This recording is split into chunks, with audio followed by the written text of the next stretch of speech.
নমস্কার বন্ধুরা, আমি সঞ্চিতা আবারও চলে এসেছি নতুন একটা ভিডিও নিয়ে।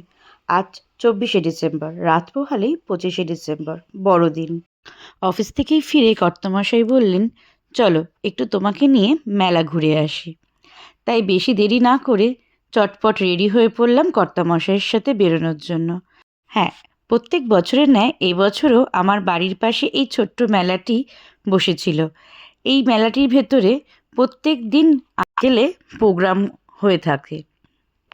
কেউ নাচে, গান গায়, আবৃত্তি পাঠ করে, নাটক হয়, এক এক দিন এক একটা হয়।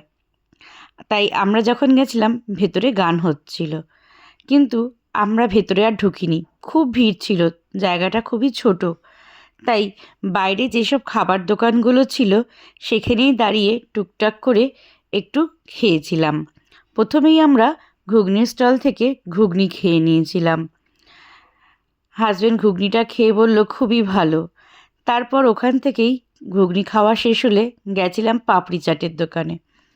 একটা ভেলপুরি মাখা খেয়েছিলাম আর তার সাথে নিয়েছিলাম একটা পাপড়ি চাট।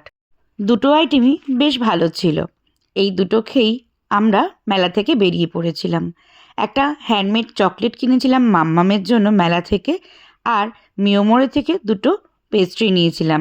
তাই সোজা মেলা থেকে মায়ের বাড়ি গেছিলাম ওকে এই দুটো জিনিস দেওয়ার জন্য।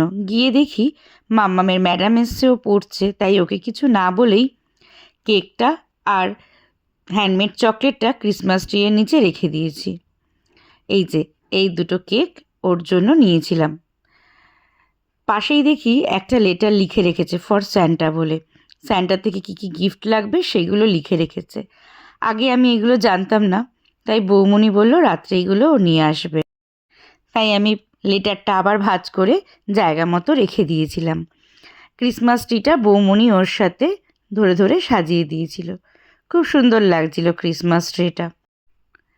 একটা ছোট্ট ফ্রুট কেকও তার পাশে সাজিয়ে রেখেছিল। এই যে ব্যাস, এখান থেকে দেখেই আমরা বেরিয়ে পড়েছিলাম বাড়িতে ঢুকেই তাড়াতাড়ি ডিনার কমপ্লিট করে দুজনে মিলে পেস্ট্রি আর কোল্ড ড্রিঙ্কস নিয়ে বসে পড়েছিলাম মুভি দেখব বলে। সব কিছু সেট করে টিভিতে অন করে নিলাম রয়্যাল বেঙ্গল রহস্য। এইভাবেই আমরা 25শে ডিসেম্বরকে ওয়েলকাম জানিয়েছিলাম।